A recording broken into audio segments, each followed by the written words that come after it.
Good morning and welcome back to Questioning Sense with me, Matt. Hope you guys are well. I hope you're getting through this crazy time as best as possible. We're all good here, same as, work, blah, blah, blah. Weather's, we've had a very cold spell. It's now just growing wet. Fabulous. Okay, a very interesting one today, actually. I was contacted recently by a company based in Sweden, and they asked if I'd like to explore their fragrances. Unfortunately, I missed the message, and then came back to it and found it in one of my other inboxes. So had a really, really good chat with these guys. Now, they are, I must have to say, before we go any further, I really don't like the company name. They're called Niche for All. And they're a house that mainly do, from what I can gather, inspirations. But I had a chat with the main guy there, and there's a real passion for perfume, which I love. Now, I'm not going to get into the whole inspiration clone debate. It's not worth it. Inspirational, perfumes that are inspired are out there. They're popular. I wear them. Everybody wears them, or not everybody, but a lot of people wear them, and they are part of, the perfume world. But what these guys are doing is they're doing something a little bit more interesting. They're not, I think they do have just inspired perfumes, but they also have a sort of these kind of hybrid ones. And that's what we're going to talk about today. Niche for All have sent me very kindly a big 100ml bottle of this. And this is called Pineapple Oak. Now, as soon as the word pineapple is uttered in the perfume world, we all know what this is going to be about. But this is going to be about what you think it's going to be about, but with a twist. Now, what they've done is they've looked at two of the most popular pineapple fragrances on the market, which would obviously be Aventus, and the other one would be from the Turkish house Nishane, and that is Hacivat. And what they've done is they've asked themselves the question, what would a combination of these two smell like? And that is how Pineapple Oak was born. So I've been putting this through its paces. I've been wearing it to work a fair bit. As you can see, it's a 100ml bottle. Presentation's okay, it's nice. It's a solid glass bottle, really good sprayer. Very, very functional. It's not a beautiful bottle, but it's not an ugly bottle at all. It's not gaudy. It's very practical, and it looks quite smart. It sits there with my other bottles, and it looks very much at home. So what I'm going to do is I'm wearing it today, as you would expect. We will have a small spray on the wrist, as has become custom for the purposes of the review. So here we go. This has an absolutely amazing sprayer. The atomizer is pure beast. So we're not going to look at the notes because we know what the notes are. I'm not going over old ground when there's something quite new to talk about. So let's get into it. As you would expect, this, combining two fragrances that do share quite a lot of common DNA, although I've spoken about Aventus many, many times. It's not one that I own. It's certainly one that I've got through a lot of in the past. Rich was a massive fan of Aventus. He seems a little bit over that now. I think he still has a huge bottle of it, which he kind of dips into now and again. And obviously I've had various decants of various batches. So I've had smokier ones, I've had fruitier ones. And this whole batch thing is probably what's turned me off the original fragrance in itself. I can't understand a house releasing various versions of the same perfume that all smell different. And that's why I personally stick to other versions or other fragrances that do the same kind of thing. Now, there are a couple of videos of alternatives. Coincidentally, I've been sent another couple of Aventus inspired perfumes that do different things but are kind of in the Aventus world, which I will be reviewing very, very soon. And a couple of them are really, really good, or both of them are really, really good actually. But this does something different.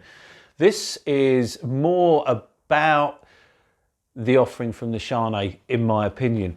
When you spray this, it's pure Aventus, very fruity, bright, effervescent, sparkly, projects, it kicks out, it's lovely. And if you like the fruitier batches of Aventus, you're really, really going to enjoy this one, especially in the opening, where it just kind of goes everywhere, and it just kicks out. It's beautiful, and it has that real fruitiness. There's a little bit of the birch underneath it, so you do get a hint of something almost smoky, but you would not class this as a smoky interpretation of Aventus by any means. This is all about the fruit. And for the first sort of 40 minutes, you're in Aventus heaven. If you're an Aventus lover, don't get me wrong, it does it very, very well. Then things start to happen. It starts to get a little deeper, and the sharpness kind of slides off a bit, so it dulls down a bit. The fruity vibe, the pineapple is still very strong, but it's not as sharp, it's not as punchy, it just dials down and sits in. At this point, after about an hour or so, the projection and the sillage kind of calm down a bit. The sillage stays with you. My wife has reliably informed me that she can smell me all around the house when I'm wearing it, so it does leave a lovely, lovely trail. Projection kind of drops off a little to my nose, but it doesn't become a skin scent. It sits above the skin for a very, very long time. But as I say, after that sort of first hour or so, that's when it starts to get a bit more interesting, and that's when the Hacivat, never ever have I had a comprehensive answer on how to pronounce that perfume, starts to become more dominant, and then it becomes a lot more woody. There's a lot more oak moss, which I think the Nishane is more famous for, starts to kick in. Interestingly though, I haven't got a bottle of the Nishane. I have had quite a few samples of it and a fairly big decant. And I like it, but I don't love it in one respect. I think it's a good perfume. I think they've done a very, very good job of it. But it just doesn't appeal to me. It hasn't got the sparkly nature that I like in this kind of perfume. So for me, this has done such a good job of blending the two. So you have the very good longevity from the Nishane.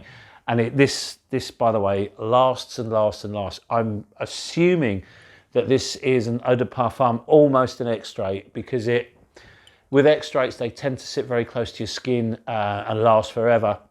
This doesn't quite last forever, but it lasts a very, very long time, but it has more of that projection that you would associate with an eau de parfum. So I think they've done a really good job here. Anyway, back to the perfume, I'm digressing. It does, in the dry down, become more and more and more like the Nishane. In fact, it's a game of two halves with this perfume, to my nose anyway. It starts off like this very bright, fruity Aventus, and then it morphs slowly into the Nishane, and I love that. I think this is a really good option, a really, really good thing to do. So you are definitely getting the best of both worlds. I love the fruity, punchy opening, and I like the sort of oak moss, but still fruity and slightly woody dry down, which goes on and on and on. And when I say it goes on and on, I mean it. I wore this to work. I've worn this to work a few times. I've left for work, literally projection, projection, projection. And as the day goes on, and when I come home, I'm still fully aware of it. I'll get undressed to jump in the shower, and it's so, so noticeable. Performance is excellent. This will last a minimum on me. I mean, I've worn it, the longest I've worn it is probably 8 or 9 hours, and then I've jumped in the shower. So it easily lasts me that 8 or 9 hours. I wouldn't like to hazard a guess at how long it will go on for, but it does at that 8-9 hour point. You don't feel like it's ever going to be, it's not going anywhere, it's not dropping off. It seems to sort of have a loud stage and then a quiet stage, and it just stays like that for a very long time. So, in that respect, it's really, really good. They do 30ml bottles. Now, they cost around £50, I think, and I'm pretty sure they ship from Sweden. We'll put links up to the company on the video.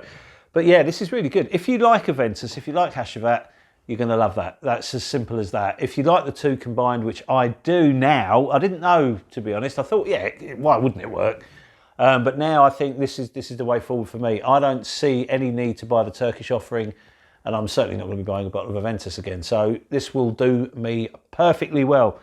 They do have other perfumes, other inspirations in their repertoire, as I mentioned.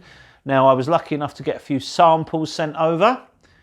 So I will be going through these in a little bit more detail. Now, they did send an Oud Rose over, which is absolutely delicious. One I really, really love, and I've been sort of picking away at my sample, so I'll give that a go. They do another one which is inspired by Byredo's Oud Immortelle, and that is spot on as well. I have the Byredo, and it's a really, really good interpretation of it. So what they're doing is they're not, obviously Aventus is an easy one to, well, not an easy one, but an obvious one to clone or to be inspired by. But they've got some more interesting offerings out there, sort of perfumes that you don't normally find inspired copies or clones of. So that's worth having a look at. Have a look at the website. The box it came in was quite nice, very plain, functional box. It made it here from Sweden in record timing. So, that's all well and good. I fully expect to be hearing a lot more about these guys, bearing in mind that they are a very small company. and I'm sure they're going to grow because, you know, there's a lot of companies out there doing things like this, but this is one of the best ones I've tried, and the quality is fabulous. So all good stuff. So that's it really. That's my take on pineapple oak from Niche for All in good old Sweden. Now, have a look. They do samples and they do sample sets. So I strongly urge always, if there's a sample option, to take it. But if you're a lover of Aventus and you're a lover of Hacivat, give it a go. Well worth exploring. Anyway, guys, thank you very much for your time. Hopefully trying to get a few more videos out this week. As I've mentioned many, many times, the process of which we're making videos is slightly slowed just by life and work commitments and a bloody pandemic. So there you go. Anyway, I hope you're well. Thank you very much for your time. If you've got any questions, hit us up on here or follow us on Instagram and we will answer them as soon as we possibly can. Anyway, always a pleasure making these videos, and we will enjoy seeing you on the next one. So many thanks, cheers, and bye.